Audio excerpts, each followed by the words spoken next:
but help yourselves, please do. Also during the session, if there are any questions should come up, thoughts or comments, please, they're always appreciated.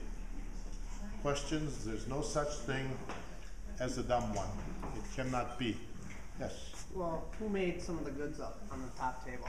The goods? Yep. Those are made by people, some of them local, some of them from people who Chona knows directly, but what the idea of these goods is to go as close to the producer, the person who makes them, as possible.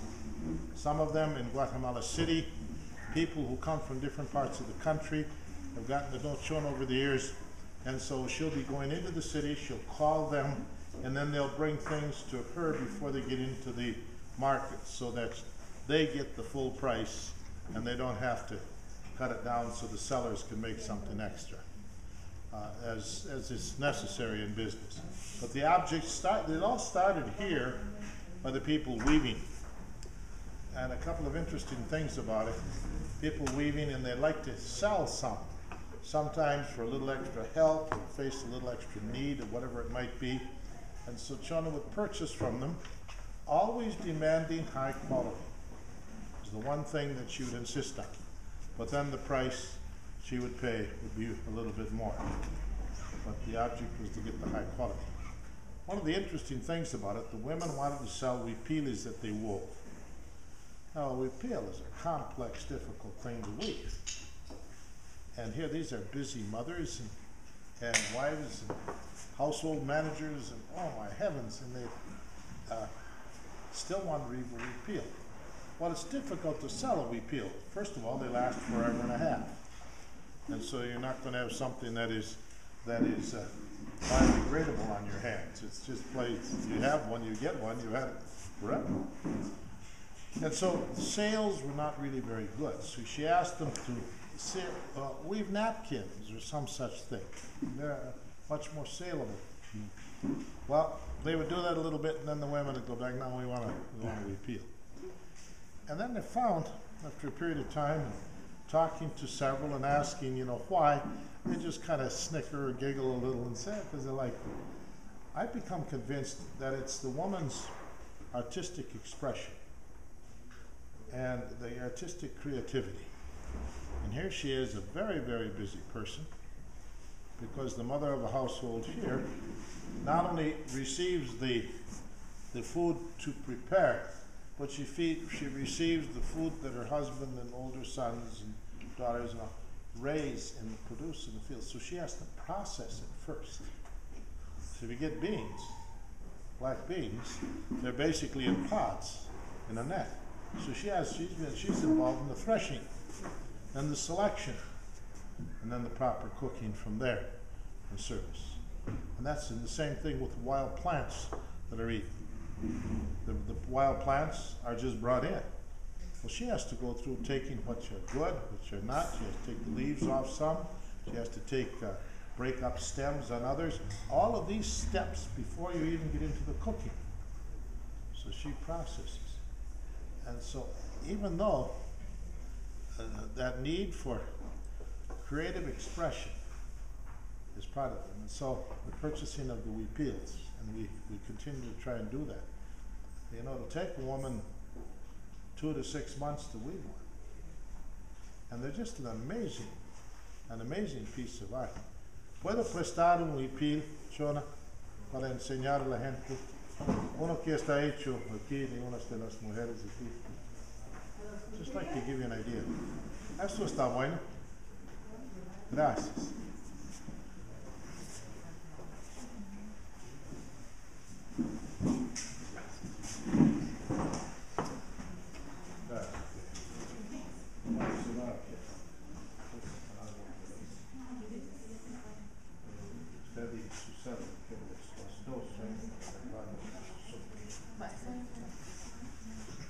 This would be a huipil typical of San Lucas. This would be what the women here would weave with their colors. This is for the town, okay, and their designs. Now, huipil, as you can see, is made in 2 lienzos. Here's one. The reason is because that's as far as a woman can reach out to be able to pull down the stick that tightens each one of the threads. As you can well imagine, each thread is put in one at a time. How do you deal with 1,000,000 threads? And then they have to sew it together to make it, to be able to convert it into a weepee or a blouse. Now, once you start weaving, but you get to be halfway. And if you got a design on it like this has, then you have to turn the design upside down. If you don't, it won't be standing up on both the front and the back. Now you got to remember that.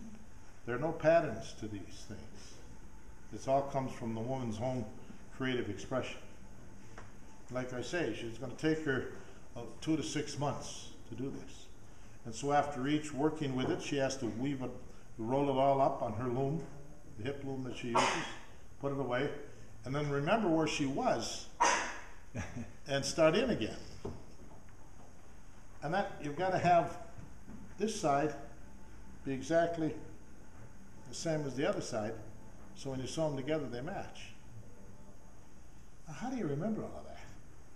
You know, they don't have a computer on the side. They don't even have a piece of paper and a pen on the side. They do that all by memory. So it's always been something to me that I'd have to put right into the realm of mystery, how they do that. But that creative expression is indicative of the quality of people and the value of people that we're here to attempt to serve, and how we struggle so we'd be able to serve them adequately. Just to give you an idea. So that's what Shona's thing is all about. Now, that when she does go into the city, or different various reasons, purchase food for here, or go in with some of her either grandchildren or her godchildren for seeing specialists and the doctor, she'll always make some kind of arrangements to meet certain people down by the central market and then pick up more of these things so she has available. That's how that comes to be. Yeah. What are those bottles of? That's honey. We don't have any coffee right now, but we're hoping to have some in the next few days that will be coming in from this year's crop.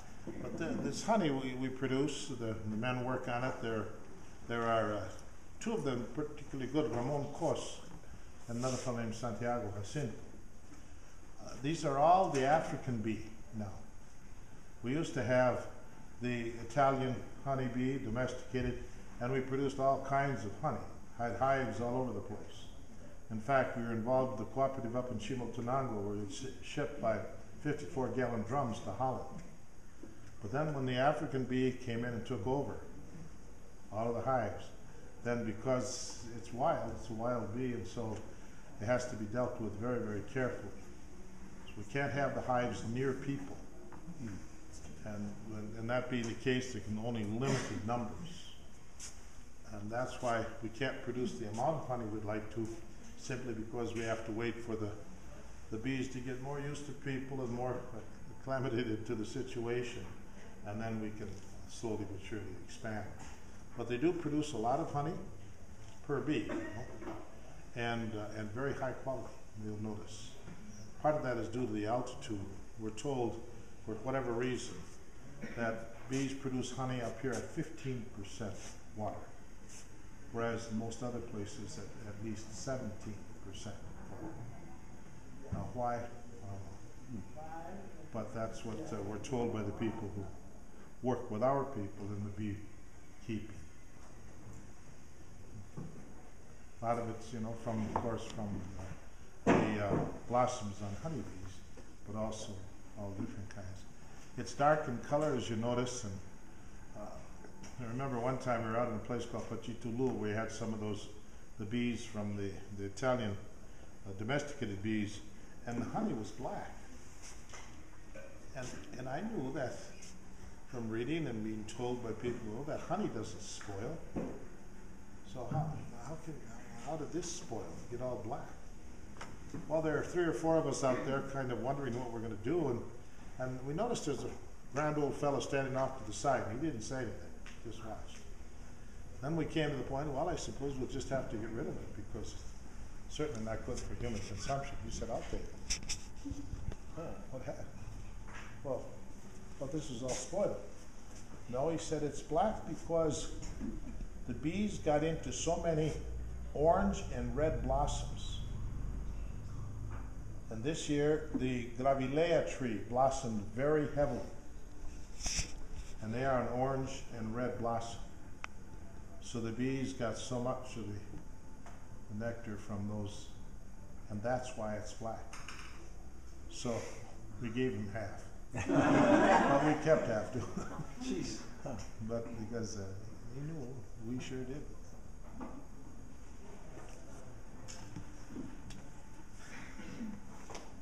Recently, the Pope of the Roman Catholic Church, in the name of Benedict XVI, wrote an encyclical. Now, an encyclical written by a pope or a pastoral letter written by bishops are, by a synod or a group of bishops, are considered official teaching, or this material can be used for official teaching in the Roman Catholic tradition. Bishops and the Pope, actually the Pope is basically a teacher of teachers. He's a bishop of Rome, but he's the head bishop of everybody. And the bishop is primarily, again within the Roman Catholic tradition, a teacher. We are helpers to the teacher. That's it. We priests, ordained to minister priests. Well, Benedict happens to be one of these tremendous intellectuals. He's German by birth, German by study, and a university professor before he got into the whole bureaucratic system of Rome. But brilliant somebody. And that's where he's happiest, and I think by far that's where he is best. Well, he's written 3 encyclicals, and the third one is called Charity in Truth. And that's the one I have been studying most recently. It's very, very profound and deep and just excellent in study and reading, but it is very slow and very profound. It deals, of all things in the world, with integral human development. Now, his, and of course, under the guise of and direction of Christian or Catholic social teaching. Now, he's not the only person. He didn't sit down and write this out as a letter on some Saturday afternoon because it was too warm outside to be able to go out and all. This is the bringing together of all kinds of experts in these different fields and his consulting and working with them. But eventually it's his thought that has been directed throughout. So he can honestly say he's author. Well, it's as I mentioned, powerful impact. And of all the reading, and there are many, many really good books on integral human development. There's a fellow from the professor at Notre Dame named Daniel Grudy, and he wrote a book that I considered an encyclopedia of the Christian social thought or teaching, better yet, Christian social teaching. And he calls it Globalization, Justice, and Globalization, Charity, and Justice. And again, fine book. But it's an encyclopedia. It's one of those kinds of things that, you read two lines and you got 14 footnotes to see. And so you never, it wouldn't be so bad, but the footnotes are so doggone interesting, you don't want to miss. But Grudy, I thought that was one of the best I've read in a long time. But Benedict's encyclical has made personally a huge impact. And I think it does deal with something that I think has been bothering me for so long in dealing with integral human development. I think the term integral human development, we understand, that's the development of the whole person.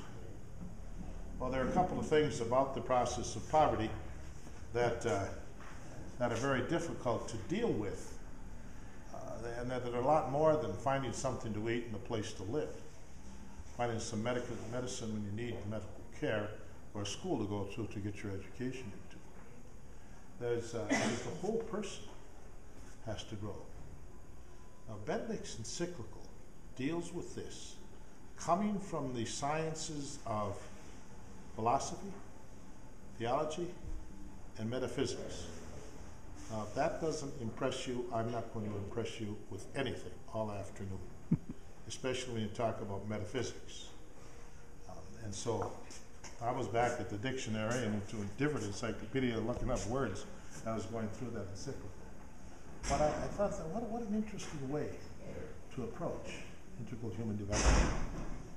And it's dealing with that part of the human community and human person that is often neglected, because so much, and I am very much a part of this school of integral human development, was basically the physical needs that people met, that people are facing. But the first thing that is destroyed in the process of poverty is self-image. And once self-image is down to zero, and nothing is going to change in a community or in a person until that is built up, so we can come to an appreciation, understanding who and what we are. And I dare say, it's something that is very easily neglected, because it's not something you could put your hands on. It's something you have to slowly but surely be aware of and try to deal with. And then I've been very much influenced by the liberation theologians, and so there's been a strong impact on me and my own thinking and dealing with the people on the power and the negativity of social sin, not just individual or private sin, but social sin. And you know, if you let yourself just think about that as I have, and allow myself to get into that real heavy, you know, it's kind of a nice thing you can blame people. Everything is going to hell in the basket because we got a lousy government. Well, yeah, that's all true. But at the same time, if you're going to get involved in integral human development, you can't let that be influencing you all the time so you can cry in your beer every night. And so what is really the individual sin that is affecting a person? There have, for many, since I'm an outsider and not a Mayan person, whenever I deal with a situation that was really confusing or difficult to deal with, a way of asking myself, what are we dealing with here? There was a series of questions when I was trying to analyze the situation the best I could. Is this the result of cultural difference? So I don't understand? Is this a cultural situation? And I'm never going to be a Mayan person, so I'm never going to understand 100% of what is going on in that person's mind, heart, and soul, the situation. So is it cultural? Or secondly, is it just the human condition? You know, as human beings, we're not perfect. I don't think that's very difficult to understand. That sheer experience tells us that. And so it's the human condition that is showing up in this situation. And I use the term differently from human nature because I'm of the school that think that human nature was created good. Now, we had to get original sin in there so we could blame why it's not working good all the time on something. But still, human nature is good. So I want to talk about the human condition, the situation we're in as we walk in the kingdom on this earth. And that is not perfect. So is that it? Or is it just out and out evil? Which of the three brings about this given situation? Well, I think that Benedict's encyclical is helping me a lot to understand, well, you know, we are a people that are, this is first of all something you must understand. This is where he's coming from. Number one, truth is Supreme Being. We use the term so often, God, but it's the being greater than which there is none. That is the absolute truth. Okay, but that's God. Now, God has made us to God's image and likeness. Well, we have no choice. That's just the way the whole picture is drawn, painted, and that's the reality. That's part of that absolute truth. We must come to grow to appreciate. And then as that whole notion of being made to the image and likeness of Creator, because the Creator wanted to do that, then that attitude grows into understanding and appreciation. We have been chosen to be daughters and sons of the Creator God. Again, there is no choice. We have not been asked. We don't earn. It's just been done. I don't like it. That's tough. That's the way it is. As simple as that. And that's another aspect of the absolute truth that we can deal with. Now, those things, you read about them, you touch them on them, but under the light of philosophy, theology, and metaphysics, that really looms heavy and hard before us. Once we start understanding appreciation, we're dealing with that, we don't have too many excuses to cop out. We have to see, well, if I'm not acting like the person made to the image and likeness of the Creator, if I'm not reacting or acting as a daughter or son of Creator God, why not? That's when we start to have to deal with the situations. And then another strong presentation, Benedict,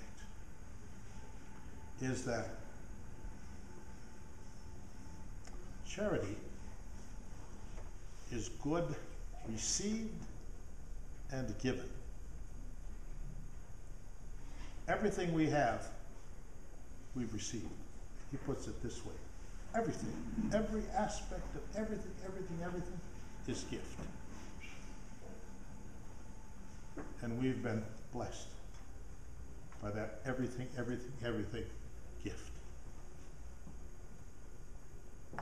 Now the true gift is good received and given.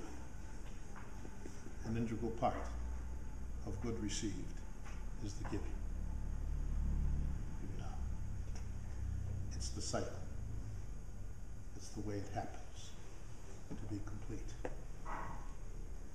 So with those kinds of insights being presented to reflect on what it is that we want to get involved in when we come to a part of the world where the process of poverty is the primary life of people. I don't want to call it culture or life way, because poverty is not a culture. It's a cancer on a culture. Lifestyle, I don't think that would describe what this poverty is. Or what process of poverty is just something that happens within the human condition. There are 10,000 reasons that can be turned very easily into excuses very quickly. And it's a process that has to be turned around and changed completely so the person can live the life of an integral human being. Here we go back. Made to the image and likeness of Creator. And chosen to be daughter and son of Creator. And that's the bottom line fact. That's the truth. Charity is the gift received and given. Love received, love given. Thoughts or comments on that? Why is it when I come here, I feel poor and I feel richness here? Well, that's good. Good to hear you say something like that. I think probably one of the things that would impact us is that difference in culture. And you know, each culture has something, or each category, I'll use that term that Gerard Lenski, cultural anthropologist in the 60s and 70s, he's pretty much a guru of us guys down in these areas of the world at that time. And he talked about 5 categories of cultures in the world. And I think that the difference in the categories of cultures, there's a richness in each one. And when we come here, we can share that to a point, huh? And that, I think, is where we feel the richness, that different culture. That's wonderful because most people don't. You feel sorry for them, and the people see that, and then they work on you, and so they get you to feel sorry a little bit more, and then they'll sell you the Brooklyn Bridge, you know, one of those things. And so, but it's that sharing of culture. I guess that I'd have to respond to that way. And boy, it is a blessing. I think back myself, my heavens. And that's something personally I'll forever be indebted to the people. And because of the situation, I'm getting into this thing. I was forced into a situation that part of it was being dumb, and part of it was not knowing what was happening, part of it was a bunch of stuff all of a sudden. But it's the richness of the Mayan tradition and the Mayan culture, as best as I could understand it, was something that was a tremendous blessing. Tremendous blessing. Thoughts or comments? I just have a question. Yes. So, I'm just trying to kind of wrap my head around that. With the idea of charity, goods given and received. Just speak just a little louder, please. Sorry, the idea of charity, goods given and received. One of the big goals of the mission then is to just develop all people as integral humans. The people, what now? Sorry. So one of the big goals of the mission is to really develop everyone as an integral human. Yeah. And that goes with given and received because we're also given an opportunity to kind of work on that and work on ourselves while we're down here. That's right, precisely. Be who they can be. I'll steal that right from Uncle Sam, huh? You swing on vines and carry a big gun. So you can be all you can be. But that's basically, that's I'd say that's putting your finger right on what is the whole objective. Give you an opportunity to be who you can be. And I'd like to do that on community level. And so basically all of our efforts are based on infrastructure. Physical, and thank you, Uncle Benedict, theological, philosophical, and metaphysical on that underpinning so that we can all share it. That would be the object. So our focus would be common good, and then through common good to each person, to each individual. But that's what community is going to come first, if you can do that. And what we do to try and make that happen, what we use to guide us is these Christian social values and principles. That is the whole. What are the Christian social principles, the Christian social teachings that we get, that we use to guide us? Well, as I mentioned earlier, there's been tons of books recently and articles written about this, and they're all very good. And of course, after you've read a bunch, it gets repetitive. What are you going to do? But at the same time, there are different ways of different authors and different insights that they have to offer that are always helpful. And so just to get my own mind to get around that a little bit, I have to break it down. I can't have a whole list of things and these nice little neat quotes and all of that and give a chapter and verse. That doesn't work for me. So I'd like to look at the Christian social teachings with 4 pillars. One, I'm going to call the dignity of the individual.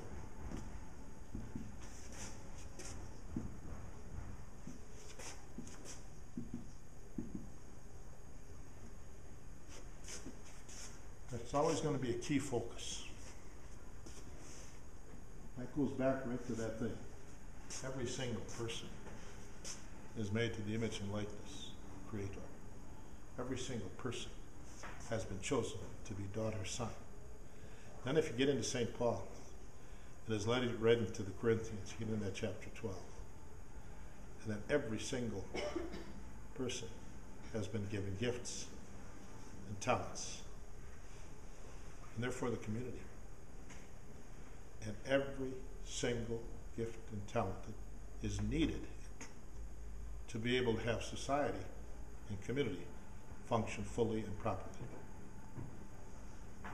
And now those thoughts say, well, geez, you're kind of getting off into the deep. You know, that doesn't mean an awful lot. Yeah, it does. It's interesting. I'm sure you had people talk about it. Maybe you had an opportunity to reflect on it yourselves every once in a while. You know, when Jesus began his public life, he did some of the craziest things that could have happened on earth. He went completely and directly against the traditions and customs. By starting his public life, choosing disciples. The tradition, the custom was disciples chose their Pharisee, their teacher. 12-year-old boy would spend that year going with his parents to celebrate the Feast of Passover in Jerusalem. And the teachers at that time would be teaching around the temple in little coves that were available to them.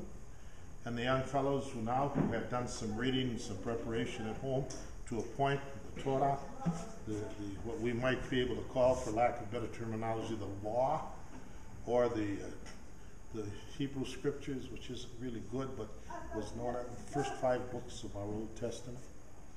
And then they would listen to and ask questions of it all, and then choose for themselves one of the Pharisees to guide them in their continued learning. That was the traditional way. Well, Jesus chose disciples. They didn't choose him. And they didn't wait until they had gotten prepared and things. He started them right out. And then of all the silly things, he did this in the state of Galilee.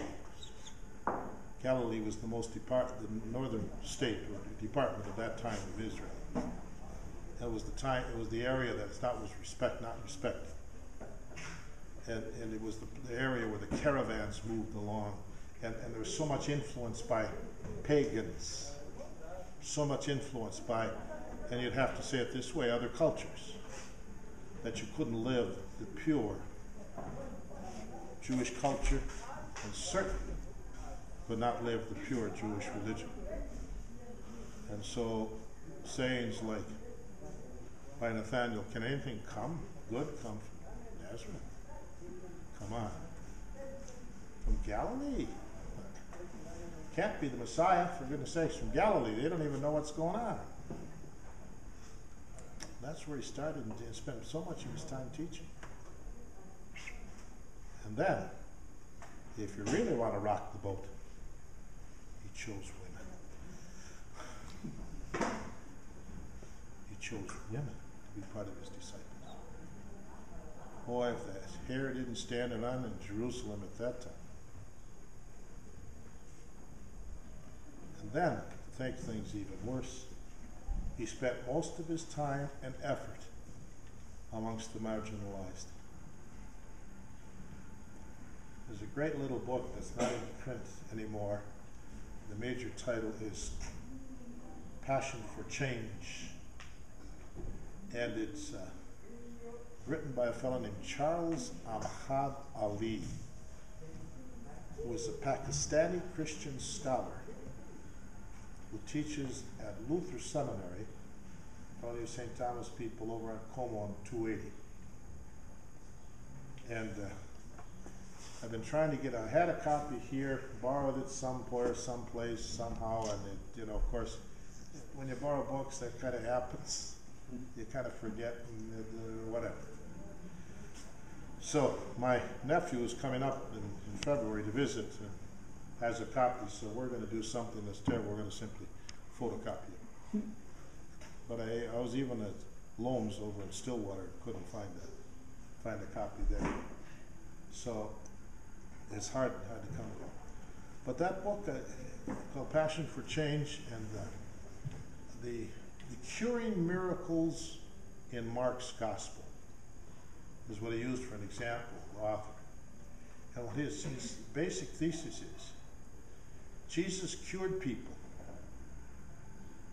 so that they could partake fully once again in society because they were needed. Here goes that gifts and talents thing. And he would cure them so they could participate religiously in the synagogues. People suffering disease, people suffering any kind of weakness, people suffering all kind of poverty, all kinds of things. Children, women, all were marginalized. And that was considered because there was a sin in their own lives, or the sin in their lives of their fathers or grandfathers. In that very patriarchal culture of that time. And Jesus said no to that. That's not true. In other words, you might have been teaching this for 200 years, but you're wrong. Yeah, that makes for winning a lot of popularity contests, I'll tell you that. And so people then were cured so they could partake religiously, economically, socially, and politically. And the reason? Because they're needed. Everybody, here we go again, made to the image and likeness of the Creator. And when you think about those things, no wonder he was crucified as a rebel. But then the reading today, the gospel reading today, was when Jesus began in Luke's account of Jesus beginning his public life. And so he's got St. Luke has Jesus teaching in the synagogue, as he wants, and he's opening up the scroll to the prophet Isaiah. And the third section of Isaiah, that is now no longer the prophet, but disciples of the prophet. After a long period of time, and the Jews now have left the Babylonian captivity. Cyrus has gotten them out, and they're back now and trying to get a new look at Zionism. They're going to build from the ashes of the burnt city and temple to a new temple, a new city, a new Zion. And how is that to be? And the prophets at that time were saying, and Jesus repeated it, I don't have it exactly before me, but you bring the good news to the poor, and you cure those who are suffering illnesses and different types of challenges. And then you announce the year of the grace of the Lord. That is, if you owe anything, debts are forgiven. If land has been taken from you, you get it back. So what you're doing is you're starting all from square one. And that means everybody is equal, and we go again. And that's what Jesus said in that day 2,000 years ago in the synagogue in Nazareth. And this is taking place today. This scripture is being lived today. And the people said, thank you very much, you're wonderful. We'd like to throw you over the edge of the cliff. So he said, okay, gang, I know when I'm not appreciated, I'll go to Capernaum. But I'm awfully sorry. I'm not going to be able to work any miracles here because you don't want me to. Wow. So that whole idea of rain, well, it comes, if I can go at it a little bit this way now, it comes to how do we get after this? Trying to figure this stuff out and make it happen. One of the things, you're dealing with the dignity of the individual. And then second, you're dealing with common good. We all know that we're social in nature. That experience tells us. One of the greatest punishments you can give to any person is solitary confinement, right? And what do the psychologists tell us? How long can you handle solitary confinement, especially if it's dark? And not very long. Some say minutes, some say hours, and some say days, but you're never the same. So common good, because by nature we are social. We need one another. We need to participate fully. And then another one is solidarity. The person that had put that word into the dictionary is John Paul II, in the many encyclicals that he wrote. I found that his theological encyclicals I had a lot of trouble with. I thought they were real conservative, too much so. But then, I'm supposed to listen to him. He's not supposed to listen to me. But his social encyclicals, I thought, were top flight, which is excellent. And one of the key words for him was solidarity. And what is that? We had a sister with us, a school sister of Notre Dame from Mankato. And she was a powerhouse teacher, just excellent. She and another companion put the school together. And we follow the same framework that they set up 25 years, 68, since 68, that's a lot of years ago. And it's because there's just no way you can make the framework better. And her name was Sister Sandra Spencer. The name that she chose when she entered the order was Philomena. So people here know her as Madre Philomena. She said solidarity is walking with the people. And I've seen a lot of definitions, but I've never seen a better one than that. And when you think of walking with, you're walking alongside of people so you can converse. You got communication that's always two ways, right? If it's communication, it's got to be. You're not behind pushing. You're not in front pulling. You're lesser than I am, so I'm going to help you along. You're lesser than I am, I'm greater than you, there I'll pull you forward so you can catch up to me. No. Walking alongside, so you can communicate. And that fourth word in what I like to call the four columns of Christian social teaching is subsidiarity.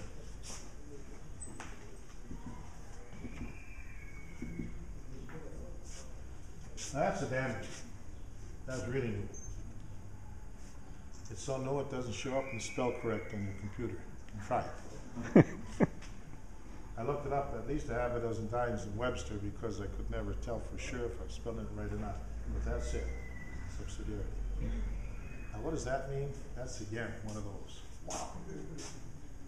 But a very simple way of saying it is in applying it to our situation here is listen to what the people have to say. Or if you're going to live a subsidiarized life, base it on the expressed felt need of the people. Truly. You don't tell them what to say. You don't work with them so they're going to say something they think you want to hear. But you truly listen long enough and intent enough to be able to hear. And then to make that hearing more complete, observe what's going on around you all the time. And then you're going to have the expressed felt need presented, and that's what you respond to. Or put it much more simply, these people are suffering the process of poverty. They know what they want to get out. They'll tell you. And besides that, they'll tell you how. Listen, and then do the best you can with them. They'll guide you. Use terms like grassroots, bottom up, don't deal top down, or empirically, empire type of sense. No. They'll tell you. Listen, get into a situation where you can have enough mutual trust and confidence to be able to have honest expression and honest listening. Subsidiarity. Sounds like a lot, but it really isn't. It really isn't. It's the time and the patience that are necessary for these kinds of things to develop. But these are the 4 guidelines you're always working with, trying to help you to appreciate and to understand. And you know, it's an ongoing process. It never quits. It's like learning. You know, you all know that. After you've done your high school, then your college, then your master's, and your doctorate program, well, you got a good start. Now we'll do the real learning, right? Isn't that the way it is? Yeah, thanks a lot. That's the way it is. It's also really exciting, because that's the kind of time when the learning really becomes exciting. Now you're fighting to get a paper in, you're fighting to get the book read, you're fighting to meet a test. That's just pressure, and it's tough, and it's hard. But then when you're taking all of this background that you've been able to accumulate and built, then to start to live it, oh boy, that learning is great. And so this is what we're doing. Questions, thoughts, comments?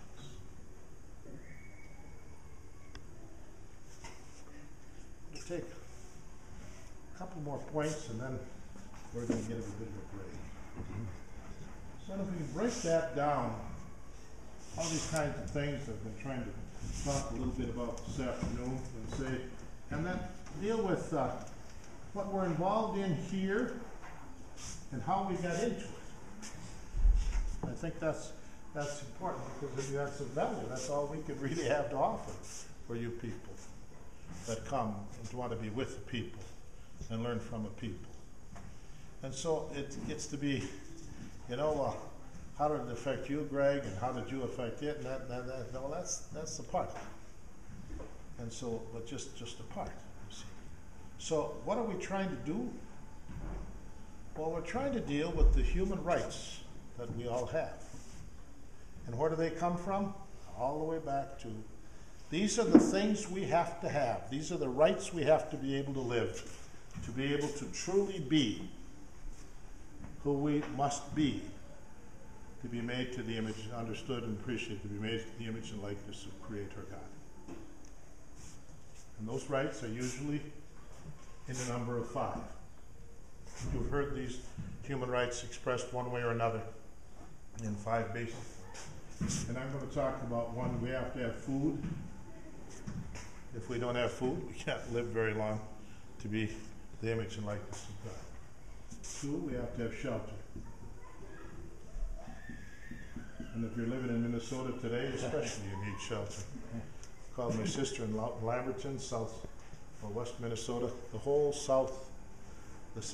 western corner of Minnesota is shut down, literally. Everything.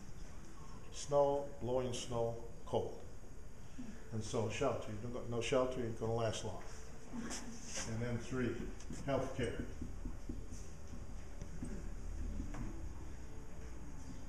And that health care, of course, if you're ill, you have to have health care.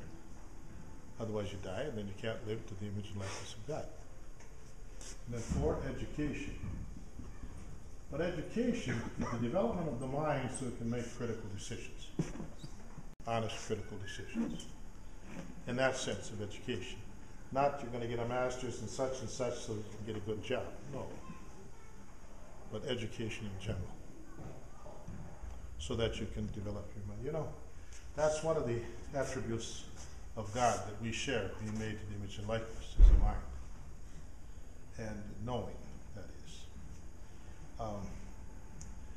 And you know, if we don't develop our minds, we're literally going to go crazy. Because the mind is just crying out to be developed. And that's what education is all about. Now, different times in history, etc., then you focus education, all this type of thing, that's all true. But still, that's the basic bottom line. What is education all about?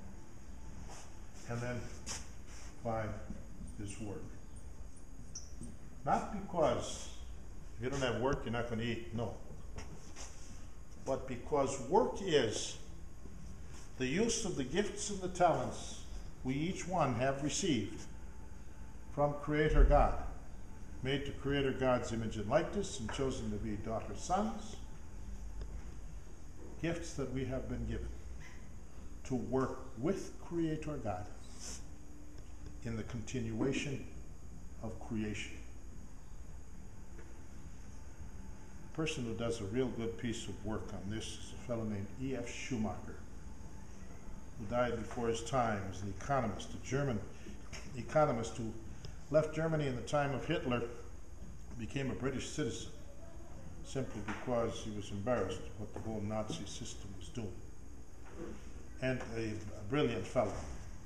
And he had that kind of brilliance that's very basic and very simple.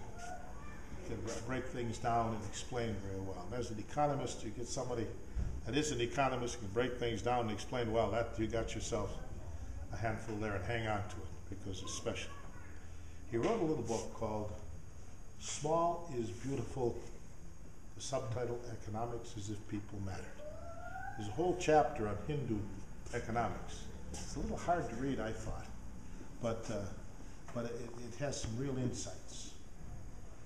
And he wrote another book entitled simply Good Work. And that's the one where he does a bang-up job. He touches on it, small is beautiful. But I thought in Good Work, he really puts forth this idea of the use of gifts to help continue creation. And so these are the areas that we are going to be working in. Now there's one thing here, I'm going to add one more, and that is the right to worship Creator according to our own cultural milieu. I think that this is very important. It's something recently now being talked about by scripture scholars and theologians, the enculturation of the Gospels. In other words, we read the Gospel in different cultures, from different aspects and strengths and weaknesses and points. Not that the Gospels change, not at all, but our understanding and appreciation and application to our own lives is much more effective when done from our own cultural milieu or background. And so, worship based on our own cultural thing. We've been blessed here, coming in from outside, the way the Mayan people relate to the transcendental. You know, we people from our own, we call it Western, or I'm going to call it what I think it is, and that's based on Lenski's observations, and that is the industrialized culture of our day and age. The industrialized culture, we go to God vertically. We know Creator God through the book. We study, we learn about God from the Bible. And that's these faith writings prior to the coming of Jesus and then after Jesus went back to heaven. Help us understand and appreciate what is vertical. And it's good, obviously, but it's a struggle. It's hard. And so we keep trying to work at it and trying to work at it.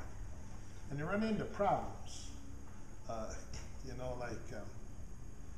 Like the Greeks are going to get after you, and they're going to say, hey, define God.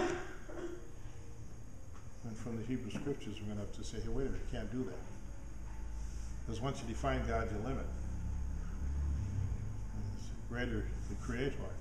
The Creator God is not limitable. It's limitless. Yeah, but if you don't define, you can't know. We can't use our analytical syllogistic system to know. And so the author works hard at it, and in that first letter, I think it's the first letter of John, maybe the second, the first letter, where the author says, God is love. And there you go after it. Wow, if that's a definition, well, maybe. But what does that mean? God is love. Well, the Mayan people's relationship with the transcendental, I'd like to say, is horizontal. they see God as creator. They see themselves as part of creation because we're created. But the creator is part of creation because the creator is creating. And so we're all in the kettle of soup together. And one of the fine symbols of the cosmovision, of the vision of the Maya, the whole cosmovision, how do you say that in English? What do you think? Cosmology? The Cosmology? the cosmology, but the whole vision that we have of everything. It'll come in a minute. That I get that word. It's like unto that we're talking about.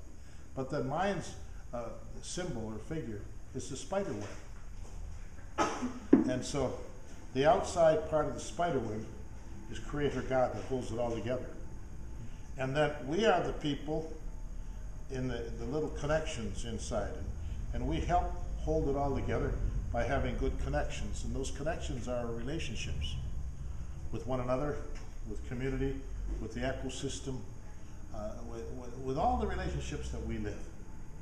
If those relationships are good and they're all connected, we're not putting an awful lot of pressure on Creator God. And worldview is the word I'm wanting, okay? The cosmovision, the worldview. And so they can see we are actively participating. If we don't, we put pressure on God, on Creator. And so their relationship is always a very personal one. They're after God. You got to help me here because if you don't, I can't. And if I can't, you're in trouble. And it's really basically that kind of a notion. And for us who know God vertically, is one of the ways I like to explain it. Well, that seems, oh no, we can't, we don't talk about God like that. God is too aloof. He's too supreme. He's too all-powerful. He's too omnipotent to be able to be dealt with in those terms. Well, the Mayan people will say, well, you better deal with him in those terms, otherwise he's going to have trouble. And so that relationship with the transcendental has personally been very, very helpful to me. And so coming in to be able to share a little bit of that worldview and to share that little bit, that relationship with the transcendental, I think can enhance the one that I grew up with through the book. And so these are the areas we're attempting to work in. Now, how did we get into it? We could ask, how did the people, I'm going to do this one more thing and then I'm going to shut up and we're going to get a break. There's how is it the people don't have these? What has happened? If you have to have these to be made to the image and likeness of Creator, then what's happened to them? Well, I'm sure that there are about as many different ways of looking at that have brought this to a downfall as you can. One of the writers on it who does a good job, I think, is a fellow named Zurek. And Ted introduced me to him, and he's a paleontologist. And that's a big word for a fellow that's hard to understand when he writes. But he's a fascinating writer, and a very good one. But again, he's so brilliant that he footnotes everything. And so it's a big, thick book, and every third word has at least one footnote. And the footnote is really interesting. So it takes you forever to read it, but it's delightful. And the first book that Connie's husband, Dr. Ted Ning, got me involved in is a book called Guns, Germs, and Steel. And maybe some of you had a chance to look at it. It's the beginnings of the human race. And he chooses 3 different places: Africa, China, and then of course the Fertile Crescent. And so but it's fascinating. Well, he wrote one not too long ago. I don't know if it's the last one he wrote, or maybe it is. He's getting up in age. And it's called simply Collapse. Again, it's the same style. And the research is incredible and interesting. And he talks about the demise of different cultures. He uses the term civilization. when he talks about this. So it's a kind of a combination of culture and lifestyle, life way and lifestyle together. And it's interestingly enough, amongst the Maya, he talks about all of the demise of these civilizations, as he speaks of them, pretty much has to do with the loss of trees, of all things, because of the imbalance in the ecosystem that comes about from the loss of trees. And amongst Maya, it was very much so. One of the things that happened within the Mayan culture, within their golden age, is they saw both civil and religious authority as persons who had a special contact with Creator God. And so they could go to Creator God in the name of the hoi polloi of the masses and get what the masses needed to live a good life with. And basically for the Mayas that would have been good routes of commerce, but more important still, good crops, especially corn. Okay? Well, the way that the religious and civil authorities stayed in power and to maintain that contact, that they told the hoi polloi, in order to get the contact with the transcendental, we have to have these things to be able to convince the transcendental to get you what you need.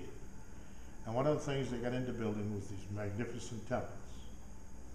And how are you going to get those huge rocks way up there when you don't have derricks? And that was sliding and rolling on logs. And so once the trees were taken off the surface ground, well, you would be able, that wasn't as bad as it could be, because you still had the flat ground and you weren't eroding it all over the place, and you were using a slash and burn type of agriculture anyway, and it was going fine.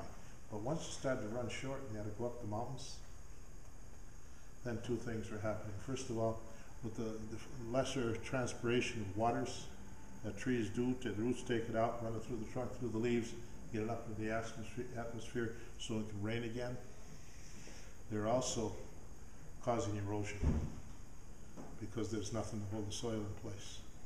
So you got the erosion, the lack of rain, and then you couldn't grow the food that you needed, and so the religious and civil authorities obviously didn't have the contact with the transcendental Creator God as they all claim to be, and were being fooled, were being worked to death, and starved to death at the same time.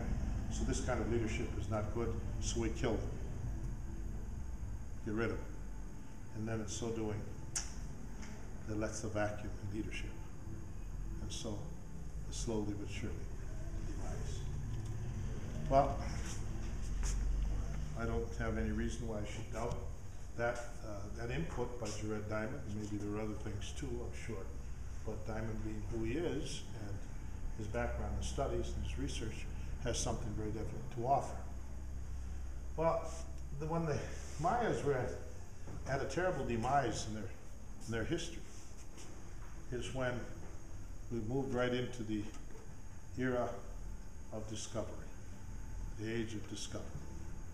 You know, that was a fascinating time. Late 1500s, early 1600s.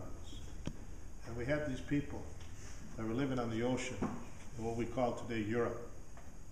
That'd be Britain, and the Holland areas, the low countries, as we call them.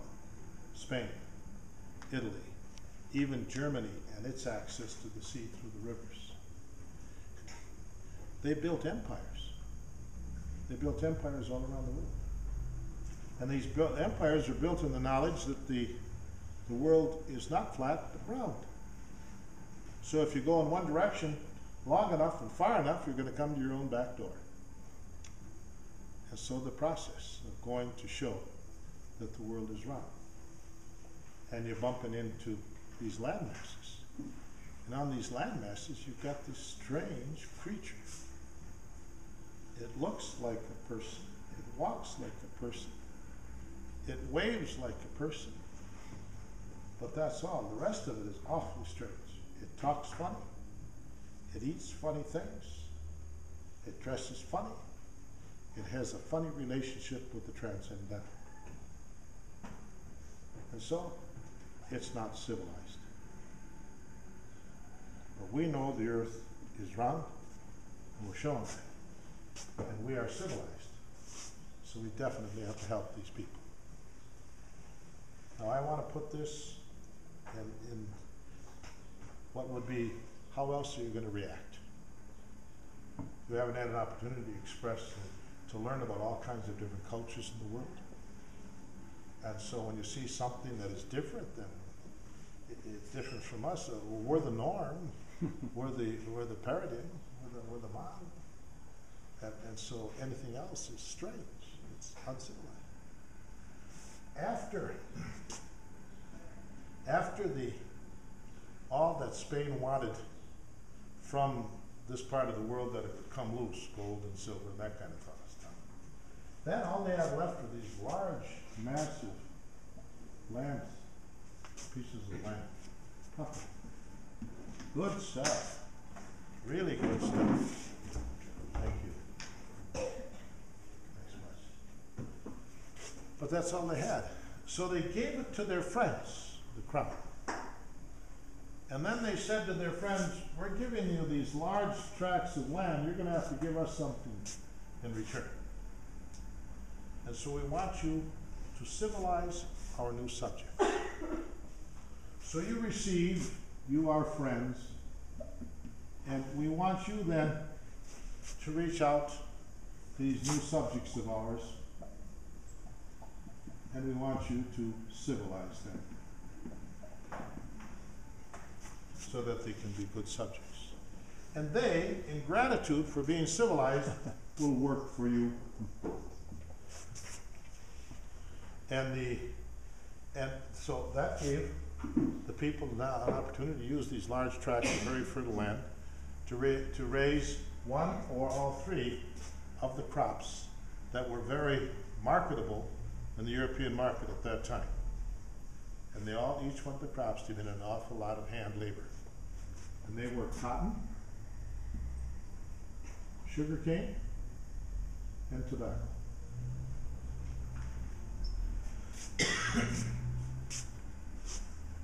Well, you can well imagine what happened with this and the people working it. The human condition being as it is, all kinds of corruption and abuse came in. Now the civilization process was basically teaching the subjects a civilized language, civilized customs or traditions, and a civilized religion.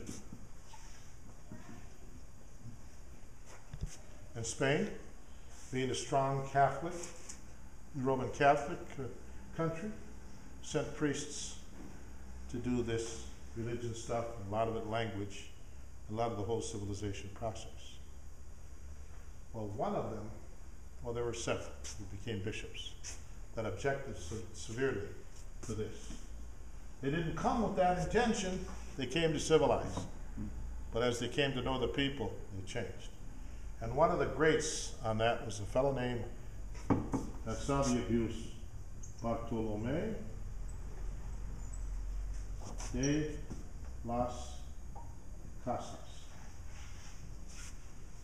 He became bishop in Chiapas, in Mexico. He's a very close friend of the crown. So when he and several other bishops got together and were talking about the need to change this, he was the one chosen to go back to Spain because their letters were not being responded to. And whatever kind of communication they could get, to get into the crown and tell them that this is terrible. People are being abused severely, and it's not right. The problem is not that the people are not civilized, the problem is we don't understand them. They are of a culture different from our own. That's all. Now, they also happen to be at the low ebb of their cultural history. And so we could call it simply they're poor. But that's the reality. It's not uncivilized. Change it. Well, De las Casas was not able to get in, and he died waiting to get into the crown, get some changes made up. What year was that? Or what general time was that? 1600s. de las Casas. There's a great book done by Gustavo Gutierrez, the father of liberation theology, and just simply called Las Casas. It's a great big thick book. But this is one of those that you can get offered to write a book report on that and take it to class every day because it's big. The thing is, it's a very fast read. And no doubt, on a good weekend and a couple of hoagies from Devani's, you can get that thing read and written. A good book report read. But carry that book to class so that it's impressive. And it's fascinating to see what he does. If you people from other part of the world don't know what Devani's is, you're missing something. You go to St. Paul. You go over on Grand and Cretan. And if you get sick of hoagies, try the pizza. It's wonderful. Las Casas, Bartolomé de las Casas, put together by Gustavo Gutierrez. Well, this system is called encomienda.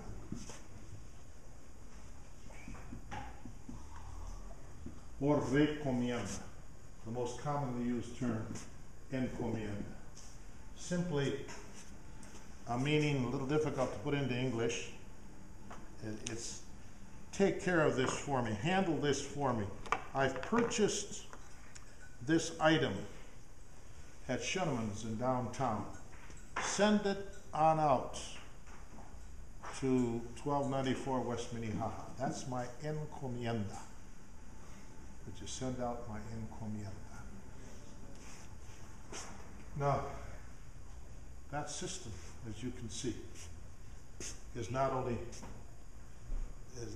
very oppressive, because it doesn't let people be who they can be, does not allow them to live their culture, but it's also very abusive, because again, they're not recognized as, here we go again, others made to the image and likeness of Creator and chosen to be daughters and sons, like us.